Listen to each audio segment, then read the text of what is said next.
بسم اللہ الرحمن الرحیم، السلام علیکم۔ میں ہوں سیبی کاظمی، آپ دیکھ رہے ہیں فیس بک اور یوٹیوب۔ آج 29 جولائی سوموار کا دن ہے۔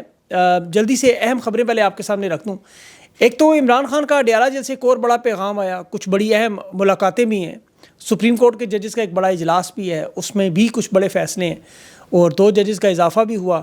تحریک انصاف کے لیے خوشخبریاں، 2 مزید لوگ ان کے رہا ہو چکے ہیں۔ حکومتی نشستیں بڑے سخت خطرے میں پڑ چکی ہیں، بڑا فیصلہ بھی محفوظ ہوا۔ بلوچستان گوادر میں لاکھوں لوگ نکل کے بڑی تاریخ بنا رہی ہے۔ معاملہ کیا ہے؟ راجی مچی کیا ہے؟ اس کی میں تفصیل آپ کے سامنے رکھوں گا آج۔ قاضی فائز کو جو دھمکی دی گئی، FIR درج ہوئی، وفاقی وزراء کی پریس کانفرنس، لیکن نشانہ اس میں کس کو بنا لیا؟ PTI کو جلسے کی اجازت پر ڈپٹی کمشنر توہین عدالت میں پھنس بھی گیا۔ اور کچھ مزید خبریں میں جیسے حامد خان، فواد چودھری اور مولانا فضل الرحمان کے بارے میں اسٹیٹمنٹ دے رہے ہیں۔ ارشد شریف شہید کیس کی سماعت میں کچھ نئے انکشافات آ گئے جسٹس منصور علی شاہ کی عدالت میں۔ اور خیبر پختونخوا میں جو لڑائی جس میں 42 لوگ شہید ہو چکے ہیں، 160 سے زائد زخمی ہیں، یہ اصل معاملہ کیا ہے؟ اور لیکن میں سب سے پہلے اڈیالہ جیل جو عمران خان کی ملاقات کے حوالے سے جو اہم گفتگو، اس میں دیکھیں معاملات کافی حد تک حل ہو چکے ہیں، لیکن سوائے 9 مئی میں اور جوڈیشل کمیشن جو ہے، اس معاملے میں سارا معاملہ پھنسا ہوا ہے۔ 9 مئی کے معاملات میں جنہوں نے یہ حکومت نے بیانیہ بنایا کہ عمران خان نے کہا کہ GHQ کے باہر مظاہرہ کیا جائے، حالانکہ خان کے 3 یوٹیوب پہ ویلاگس پڑے ہوئے ہیں، پوری وضاحت کے ساتھ عمران خان نے بتایا تھا کہ میرے گھر پر رینجرز نے حملہ کیا، جوڈیشل کمپلیکس میں رینجرز نے قتل کرنے کی کوشش کی، اسلام آباد ہائی کورٹ سے رینجرز نے اغوا کیا، پولیس نے نہیں، سپریم کورٹ نے اسے غیر قانونی بھی قرار دیا۔ اور عمران خان نے کہا ہم نے اس وقت فیصلہ کیا کہ احتجاج ہم وہاں کریں گے جو سب کچھ کروا رہے ہیں، کنٹونمنٹ ایریا میں GHQ کے بارے، لیکن احتجاج کے اندر جو لوگ انہوں نے شامل کیے، جو ٹرکوں میں بھر کر بھیجے گئے، اس کے بعد جو فالس فلیگ آپریشن کیا گیا، پھر جس طرح یہ CCTV فوٹیجز غائب کی گئی، وہ سارا معاملہ جو جیو فینسنگ میں ان فوٹیجز میں سامنے آ سکتا ہے وہ کلیئر ہو سکتا ہے، عوام یہ فوٹیجز دیکھ سکتی ہے، ٹرکوں سے لوگ اترتے ہوئے باقاعدہ اپنے منہ ڈھانپے ہوئے، جو توڑ پھوڑ کر رہے تھے، آگ لگا رہے تھے، اکسا رہے تھے، اس میں نون لیگ کے لوگ بھی بعد میں شامل ہوئے جنہیں قومی نشستیں تک دی جا رہی تھیں، استحکام پارٹی کی موجودہ قیادت بھی شامل تھی جو دوسری پارٹیوں میں شامل ہو گئے۔ اب یہ معاملہ دیکھیں بڑا آسان اور سادہ ہے، اگر CCTV فوٹیجز سامنے آئیں تو یہ 9 مئی کا معاملہ حل ہو جائے۔ اس کے بعد جتنی پریس کانفرنسیں آئیں DG SPR صاحب کی بھی ہوں، جو اس میں کبھی بھی وہ فوٹیجز نہیں دکھائیں گے جو لوگ نامعلوم کون تھے۔ اب وہ تمام معاملات وہی ٹکڑے دکھائے گے جو سیاق و سباق سے ہٹ کے 6 جنوری امریکہ میں کیپٹل ہل پر معاملہ ہوا، وہاں انہوں نے CCTV فوٹیج کی مدد سے 2 منٹ میں سارا معاملہ حل کر لیا۔ لیکن یہاں طاقتور حلقوں کی ڈیمانڈ صرف اور صرف یہ ہے کہ عمران خان قوم کے سامنے آ کے کہہ دیں کہ یہ سب کچھ میں نے کروایا، بس، اور بات کوئی نہیں۔ یہ صحافتی حلقوں میں اس وقت تمام باخبر صحافیوں کے پاس بھی خبر ہے، اور اس پہ حکومت کے ذمہ دار لوگ خود مجھے بتا رہے ہیں کہ واقعی ہو رہا ہے، خان سے ملاقاتیں بالکل ہو رہی ہیں، باقاعدہ طور پر نمائندے مل رہے ہیں۔ اب جو عمران خان کو یہ آفر کرتے ہیں، یہ حکومت کی آفر بھی کر دیتے ہیں کہ آپ کے مقدمات بھی سارے ختم ہو جائیں گے، آپ کا جو چھینا ہوا مینڈیٹ ہے وہ بھی ہم واپس کریں گے، تمام نشستیں، سادہ اکثریت آپ کی پارلیمنٹ میں بن جائے گی۔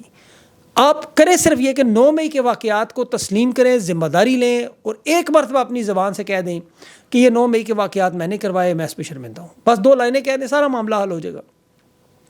اس دفعہ جو عمران خان سے ملنے جو شخص آئے، طاقتور لوگوں کے نمائندے، بڑے مذہبی لوگ، داڑھی تھی ماشاءاللہ۔ خان نے انہیں سورۃ توبہ کی آیت نمبر 19 پڑھ کے بھی سنائی، وَكُونُوا مَعَ الصَّادِقِينَ، جس کا ترجمہ سچوں کے ساتھ کھڑے ہو، ان لوگوں کے ساتھ کھڑے ہو جو ایمان میں سچے اور مخلص ہیں۔ اب جو ملنے آئے وہ پریشان تھے کہ خان نے دین اور قرآن کی بات کی، وہ بڑے اعلیٰ عہدے پر بھی ہیں، بڑی لمبی داڑھی بھی ہے ماشاءاللہ، صوم و صلات کے پابند بھی ہیں۔ عمران خان نے انہیں کہا کہ آپ خود سوچیں کہ ایک کام میں نے جو کیا ہی نہیں ہے، جھوٹ پر مبنی، میں اسے کیسے تسلیم کر لوں، کہ میں کیوں جھوٹ بولوں، میں یہ نہیں کر سکتا۔ عمران خان نے اسے کہا، تو اس بندے نے آگے سے کہا کہ ہماری بھی عزت کا معاملہ ہے، اب ہم بھی پیچھے نہیں ہٹ سکتے کیونکہ ہم نے بھی یہ بیانیہ بہت اوپر تک ہم لے گئے ہیں، اب ہم اس سے پیچھے ہٹیں گے تو ہمارے یہ ادارے میں راستہ نہیں بچتا۔ تو خان نے کہا ٹھیک ہے، پھر آپ جو کرنا چاہیں کریں۔ اب ان کے پاس کرنے کو ہے کیا؟ عدالتوں سے خان کی رہائی ہو چکی ہے، 95% تحریک انصاف کے لوگ 9 مئی میں باہر آ چکے ہیں، 1.5 سال سے جو بے گناہ قید کاٹ رہے تھے، نقصان بھی کروا چکے ہیں، عدالتیں انہیں بے گناہ قرار کیونکہ ثبوت نہیں ہے۔ یہ جس طرح MQM پر جناب پور کے نقشے بنانے کا الزام لگایا، 15 سال بعد اس کی معافی مانگ لی، یا 1971 میں جو ہوا جوڈیشل کمیشن بنا کے لیکن کسی کو قصوروار نہیں ٹھہرایا، تو اس طرح کا یہ معاملہ ہے، مبہم رکھنا چاہتے ہیں۔ خان نے صاف صاف کہا آپ تحریک انصاف کی حکومت بنائیں، چاہے عدم اعتماد کریں، ہمیں اس طرح کے معاملات نہیں چاہیے۔ اس طرح کے معاملات تو جنرل باجوہ نے اقتدار سے نکلتے وقت فوراً آفر کیے تھے کہ وقتی طور پہ خاموش ہو جائیں، ہم سب کچھ ٹھیک کر دیں گے۔ یہ 2 سال گزر جاتے ہیں، اب تک ہمارے پاس سب کچھ آ جاتا واپس۔ مجھے کہا گیا بار بار ملک سے باہر چلے جاؤ، لیکن یہ میری لڑائی نہیں ہے۔ اسی لیے عمران خان نے جو دیکھیں اڈیالہ جیل سے پیغام بھی بھیجا تھا، عمران خان حقیقی آزادی، جس میں ان لوگوں کو سیاست سے دور کرنا ہے، نیوٹرل کرنا ہے، اس عمل سے باہر رکھنا ہے. طاقت اس کھیل میں اب یہ اتنی جلدی چھوڑنے پر تیار نہیں ہے. خان نے تو اپنی سیاسی حکمت عملی سے دسمبر کے الیکشن کی بات بھی کی. اب عدلیہ کے ذریعے جو تحریک انصاف ختم کرنے کے ان کے منصوبے تھے وہ بھی ختم ہو گئے, کیونکہ خان کیلکولیٹڈ نفسیاتی اعصابی کھیل ان کے ساتھ کھیل رہے ہیں, انٹرنیشنل حالات دیکھ رہے ہیں, پاکستان کی معیشت دیکھ رہے ہیں, عوام میں مقبولیت دیکھ رہے ہیں, اور سب سے بڑھ کر سیکورٹی کے حالات دیکھ رہے ہیں. تو یہ سب کچھ جانتے ہوئے عمران خان انہیں بار بار سمجھانے کی کوشش کرتا ہے, جو سیاسی رہنماؤں کا کام ہوتا ہے. آپ شیخ مجیب کی سٹیٹمنٹس نکالیں, پرانی فاطمہ جناح رحمۃ اللہ کی نکالیں, قائد اعظم کی دیکھیں, ذوالفقار علی بھٹو کی دیکھیں. یہ آخری وقت تک منت ترلا کرتے رہے کہ ملک کو تباہ نہ کریں. جس طرح خان باجوہ کو بھی کہتا رہا معیشت تباہ نہ کرو, ملک اور پاکستان پر رحم کرو. اب یہ ترکش میں اپنا ہر تیر چلا چکے ہیں. عدلیہ میں معاملات بدل رہے ہیں. اب دیکھیں اسلام آباد کی جو 3 نشستیں ہیں, جو سب سے بڑا اور پہلا معاملہ ہوگا, جسٹس عامر فاروق نے فیصلہ محفوظ کیا ہوا ہے, اس پہ اسٹے آرڈر تھا, 29 جولائی آج اس کی سماعت تھی. اب یہ فیصلہ محفوظ ہونے میں 2 دن میں سنا دیں گے. اب دیکھ رہا ہے کہ طارق محمود جہانگیری صاحب کیا چھٹیوں پہ جاتے ہیں یا یہ کیس ان کے پاس جائے گا یا کون سنے گا. یہ سارا معاملہ صرف اب اتنا سا رہ گیا کہ چاہتے ہیں طارق محمود جہانگیری صاحب چھٹیوں پہ چلے جائیں تو پھر شاید چھوڑیں, لیکن مینڈیٹ کی واپسی کے دروازے اب کھلیں گے. یہ 2-3 دنوں میں سارا معاملہ حل ہو جائے گا. عدلیہ میں بھی معاملات ہیں جہاں ججز کا بڑا اہم اجلاس ہے, جس میں مخصوص نشستوں کی ریویو پٹیشن سمیت جو قاضی صاحب نے آج واردات کی, جو میں آگے چل کے بتاتا ہوں, اس پہ بھی بات ہوگی. اب فیصلہ 8 کی جگہ 11 کا آئے گا. اس لیے ان کی کوشش یہ ہے کہ جتنا روک سکیں, جتنا وقت حاصل کر سکیں کر لیں. حالات اصل میں خراب کرنے میں بیچ میں درمیانی بہت سارے لوگ شامل ہو گئے. بہت سارے لوگ طاقتور لوگوں کو جو کو خوف کا بہت ٹوٹنے ہی نہیں دیتے, بار بار ایسے پیغامات بھیج دیتے ہیں, ایسے کالمز لکھ دیتے ہیں, پروگرام کر دیتے ہیں, کوئی ایسا ویلاگ بھیج دیتے ہیں ان کے تجزیہ جنہیں یہ سنتے ہیں. اب کہتے ہیں کہ ایک کامیاب ہوا دوسرے کی ناکامی ہے. سہیل وڑائچ, نصرت جاوید, جاوید چودھری, منصور, طلعت حسین, اسما شیرازی, سب لوگ پیغامات یہی بھیجتے ہیں کہ جو بھی صلح کرے گا اس کو نقصان ہوگا. یہ بار بار تاثر بنا رہے ہیں کہ کوئی بیک ڈور ڈپلومیسی چل رہی ہے, جو کہ جھوٹ ہے. بیک ڈور ڈپلومیسی بالکل چل رہی ہے. خود حکومت کے لوگ مان رہے ہیں میرے ساتھ. بات چیت, مذاکرات, ڈائلاگ, یہ سب کچھ چل رہا ہے. ماحول کی بات کر رہے ہیں. ماحول تو دیکھیں خود بخود بنتا ہے, بنانا نہیں پڑتا. بنگلہ دیش میں ابھی مذاکرات کامیاب ہوئے, کس نے ماحول بنایا؟ بلوچستان میں جو میں بھی آپ کو بتاتا ہوں آگے, یہ کون ماحول بنا رہا ہے؟ خان اور اسٹیبلشمنٹ کے درمیان کوئی راستہ بنا تو ان لوگوں کا چیپٹر کلوز ہو جائے گا. اور دیکھیں خان کیا کہہ رہا ہے. خان کہہ رہا ہے عوام کا مینڈیٹ تسلیم کر لیں تو نون لیگ پیپلز پارٹی ایم کیو ایم کا وجود ہی ختم ہو جانا ہے.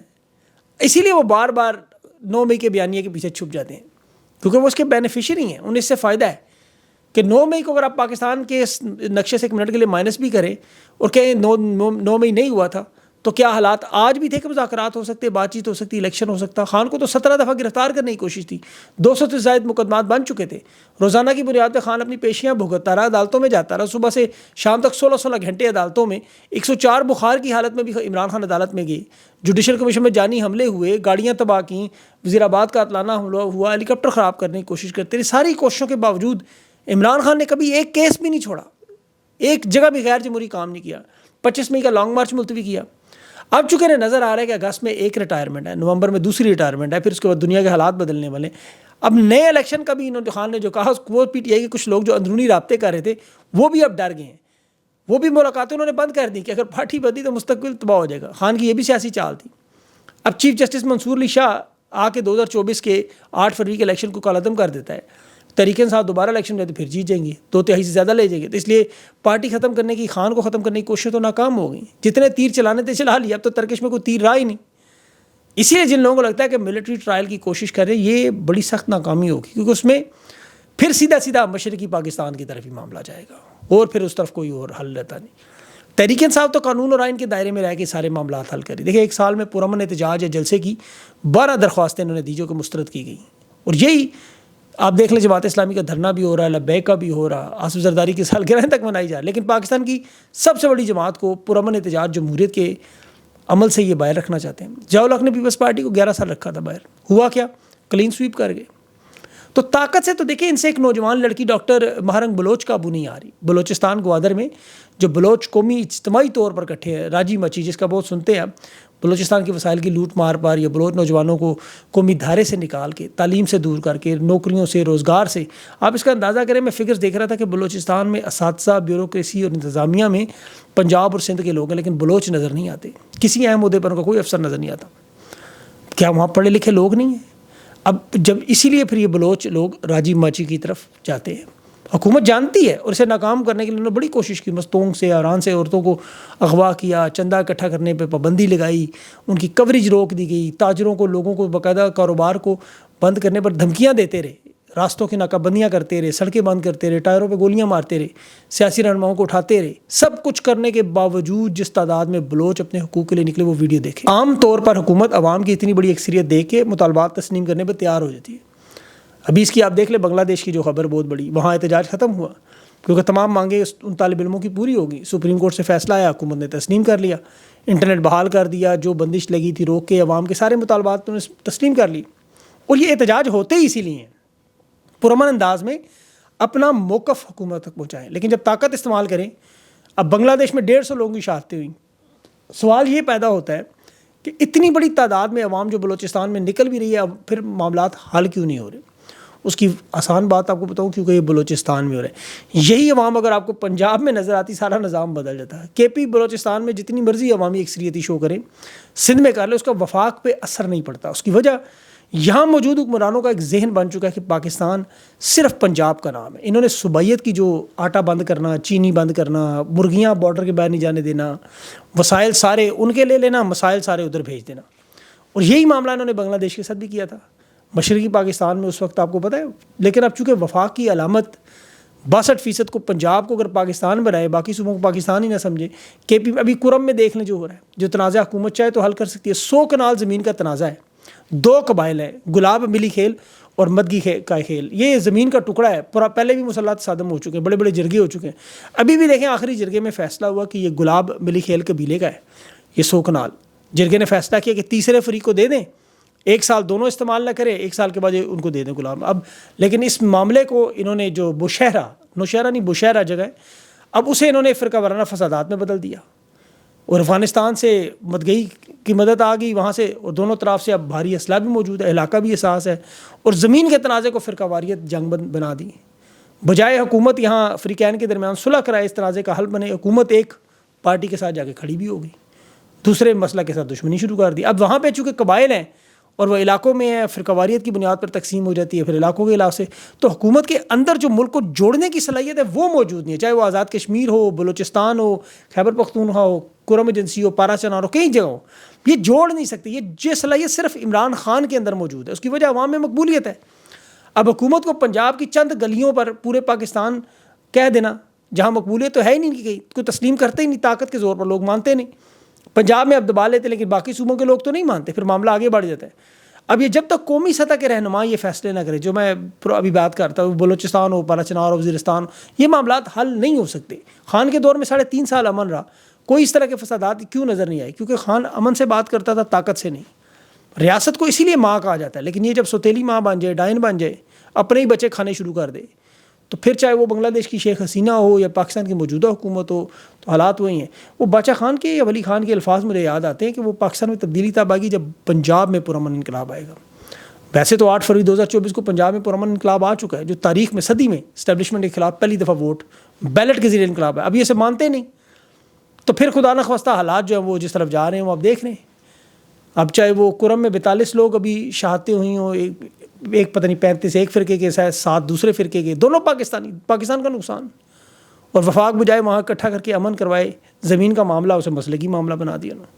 تو ایسے تو آگ پھیلتی. میرے خیال میں تو سپریم کورٹ کو انٹرفیئر کرنا چاہیے, اس کا خود نوٹس لینا چاہیے, خود اس معاملے میں دخل دینا چاہیے. لیکن سپریم کورٹ کے اپنے بڑے مسائل ہیں فی الحال.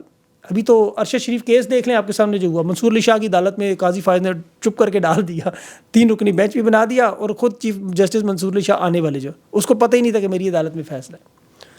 اب اس کی وجوہات سب کو پتہ ہے. جن لوگوں کے نام ارشد شریف شہید کی والدہ نے FIR میں دی, وہ قاضی ان کے اوپر بات کرنا نہیں چاہتا, وہ ان کے کندھوں پہ بندوق رکھنا چاہتا ہے, یہاں سے ختم کروائیں نام, اور وہ بھی چاہتے ہیں ہمارے نام ختم ہو ریٹائرمنٹ سے پہلے, جو اگست میں, تاکہ یہ داغ ہم سے ہٹے. تو FIR میں جو نام ہے اس پہ تو کوئی خاص پیش رفت نہیں. دیکھیں بینظیر بھٹو نے مشرف کا نام دیا تھا اپنے قاتل کے طور پر, اگر مجھے کچھ ہوا, کیا کارروائی ہوئی آپ کے سامنے؟ تو ثبوت, گواہ, شہادتیں, یہ سارے بڑا مشکل ہے ثابت کرنا جب تک انکوائری اسکاٹ لینڈ یارڈ نہ کرے. منصور علی شاہ آنے والے چیف جسٹس ہیں, وہ اس کیس کو انصاف دلوا سکتے ہیں, لیکن یہ بھی ذہن میں رکھیں کہ قاضی صاحب اس وقت جو سارے ججز اکٹھے ہوئے ہیں, وہ اپنی بھی ذاتی ان کی بہت ساری چیزیں, ان کی دیکھیں اپنی نوکریاں بھی ہیں, ان کی اپنی مدت ملازمت توسیع کے معاملے ہیں, ریٹائرمنٹ کے معاملے, وہ اسی لیے اکٹھے ہیں. تو ابھی ایڈہاک میں جو 2 جج آئے, جیسے دیکھیں وہ تنخواہ بھی لے رہے ہیں, امارات بھی لے رہے ہیں, پینشنز بھی لے رہے ہیں, تو وہ ان کی تنخواہیں بھی لگی, ڈبل مزہ ہے کہ ٹکٹ. تو اسی طرح باقی ججز کے بھی حساب ہے. قاضی صاحب کو بھی لبیک پارٹی کے چکوال سے ایک رہنما نے بڑی دھمکی دی, اس پہ بھی ایف آئی آر درج ہوئی. حکومت نے فی الحال تو ایف آئی آر کی ہے اور دیکھتے ہیں کوئی ایکشن اس پہ ہوتا ہے کہ نہیں. لیکن یہ دھمکیاں ہی ہیں صرف حکومت کی. وزیر آباد میں خان کو باقاعدہ طور پہ گولیاں لگیں. 2 صوبوں میں خان کی حکومتی ایف آئی آر نہیں ہو سکی. شہباز گل کے معاملے پر خان نے ڈیوٹی مجسٹریٹ زیبا چودھری کو کہا تھا کہ ہم حکومت میں آئے تو آپ کو قانون کے کٹہرے میں لائیں گے, آپ آئین سے قانون سے بالا تروں کے فیصلے کر رہے ہیں. کیونکہ شہباز گل نے پروگرام میں یہی کہا تھا نا کہ راشد مناز شہید کے اس پہ کہ اس نے اپنے سینئر افسر کا غیر قانونی حکم نہیں مانا, جو پاکستان کا قانون کہتا ہے اسے نشان حیدر ملا. شہباز گل کو اس بات پہ اٹھا لیا گیا تھا, آپ کو یاد ہوگا. اور جب عمران خان نے کہا اس کی ہم انکوائری کروائیں گے تو خان پر توہین مجسٹریٹ زیبا چودھری صاحبہ کا مقدمہ درج کر دیا, جو ابھی بھی موجود ہے. اور خان نے جا کے اس مجسٹریٹ سے معافی بھی مانگی, جو میرے خیال میں نہیں مانگنی چاہیے تھی. بہرحال اس کے باوجود انہوں نے کیس بنا کے ثابت کیا کہ قانون صرف طاقتور لوگوں کے ہاتھ, جو چاہے کر سکتے ہیں. لیکن خان کو گولیاں لگیں, سابق وزیر اعظم, لیکن اس طرف نہیں آئے. پر اب اگلی خبر طریقے صاحب کی سوشل میڈیا, وہ جو سیدہ عروبہ کومل کو رہائی ملی, اور یہ کوئی ذاتی نیٹ ورک نہیں چلا رہی تھی, کوئی پروپیگنڈا نہیں کر رہی تھی. یہ پاکستان کی سب سے بڑی سیاسی جماعت تحریک انصاف کے آفیشیل پیج چلا رہی تھی, جس ویب سائٹ پہ ان کا 2 سال پہلے کا نوٹیفیکیشن جاری ہے. یہ فیس بک کی انچارج تھی, اس نوٹیفیکیشن کو دیکھ کے انہوں نے اٹھا لیا کہ جی 11 لاکھ جعلی اکاؤنٹس بنائے ہیں. کوئی ثبوت عدالت میں نہیں دیا, جیسے 9 مئی میں خان پر کوئی ثبوت نہیں, پی ٹی آئی پہ کوئی ثبوت نہیں, تو الزامات تو ثابت کر نہیں سکتے. اب دیکھیں 11 لاکھ اکاؤنٹس بنانا ایک ڈاکٹر کے, وہ یہ ڈاکٹر بھی ہیں, تو ان کے پاس بھی ایک ڈاکٹر موجود ہے ویسے تحریک انصاف جو کہتا ہے میں نے بنائی, تو سوشل میڈیا بنانے والے اسے استعمال کر لیں. نون لیگ پیپلز پارٹی وہ بھی 11 کی بجائے 20 لاکھ بنا لے اکاؤنٹ. اگر اتنا ہی آسان کام ہے تو یہ لوگ بھی اپنی بنا لیں. سے جس طرح نہیں لگتا کچھ ریٹائر لوگوں نے عمران خان کو بنایا. 11 لاکھ اکاؤنٹس اگر انہوں نے بنا لینے ہیں, تو آج جو ان کے موجودہ نوکریوں پہ حاضر ڈیوٹی لوگ لگے ہیں, انہیں لے کر مریم نواز کو بھی لیڈر بنا لیں. وہ کیوں پھر بالی ووڈ سے پروڈیوسر بنا کے روزانہ فلمیں بنا رہی ہیں, ٹک ٹاک بنا رہی ہیں. شہباز شریف کو 25 ارب کے اشتہار لگوانے پڑتے ہیں. پچھلی پی ڈی ایم میں 17 ارب انہوں نے میڈیا کو دیے پارٹ 1 میں. تو یہ اکاؤنٹس بنا کے اپنا کام کرنے, کیوں پھر فائر وال پہ 40 ارب انہوں نے ضائع کیا. بنا لیں ایسے اکاؤنٹ, مقابلہ کر لیں. ایسا نہیں ہے. تحریک انصاف عوام کا نام ہے. ابھی جن لوگوں نے سوشل میڈیا پہ دہشت گرد قرار دیکھے وہ لوگ ہیں کون؟ اب تو یہ چیزیں پبلک میں آ رہی ہیں. اس لیے میں بھی بتا دوں, Ahmed Janjua international media coordinator جو ہے, اس کے والد پاکستانی فوج کے شہید میجر ہیں. آئی ایس آئی کے سابق چیف جنرل ظہیر الاسلام کا یہ بھانجا ہے. کور کمانڈر پنڈی جو جنرل خالد صاحب ہیں, ان کا یہ بھتیجا ہے. ابھی بھی اس کا آدھا خاندان فوج میں بریگیڈیئر کرنل لیول پہ. یہ خود مظہر برلاس صاحب کہہ رہے ہیں, بہنوئی ہیں اس کے, یہ ملک دشمن سے کہہ دیا. ختیجہ شاہ جس کا نانا آرمی چیف سے ملک دشمن. جنرل ریٹائرڈ امجد شعیب صاحب جیسے لوگوں کو, یا ریٹائرڈ ایکسپین سوسائٹی کے لوگوں جو احتجاج کرتے تھے, انہیں ساروں کو غدار کہتے ہیں. اب یہ عمران خان کی حمایت کرتے ہیں صرف اس وجہ سے, تحریک انصاف کو ووٹ دیتے ہیں, سپورٹ کرتے ہیں. 90% لوگ اداروں سے منسلک بھی خان کے ساتھ کھڑے ہیں. میں آپ کو حقیقت بتا رہا ہوں, ان کے گھر والے, ان کے عزیز و اقارب, رشتہ دار. دباؤ اس لیے صرف ڈالا جاتا ہے کہ یہ تحریک انصاف چھوڑ دیں, خان کو چھوڑ دیں, آپ کو ہم وفادار بنا دیں گے, کھڑے ہوں گے ان کے ساتھ, تو پھر غدار. تو وہ تو صرف 10% ہی رہ گئے ہیں بس. اب وہی 10% جو پاک فوج کو جنگیں ہارنے کے تانے بھی دیتے تھے, جنرلوں کے نام بھی جلسوں میں لیتے تھے, اور میمو گیٹ بھی کرتے تھے, ڈان لیکس بھی کرتے تھے. امریکہ کہتے تھے میری ہمیں فوج سے بچاؤ, اپنی فوج ہماری دہشت گرد ہے. یہ مریم نواز نعرے لگواتی نواز شریف جلسوں میں, یا پھر یہ محب وطن ہے, پھر ہم سب غدار. فیصلہ تو قوم نے کرنا ہے. اپنا خیال رکھیں. اگلی ویڈیو تک کے اجازت. اللہ حافظ.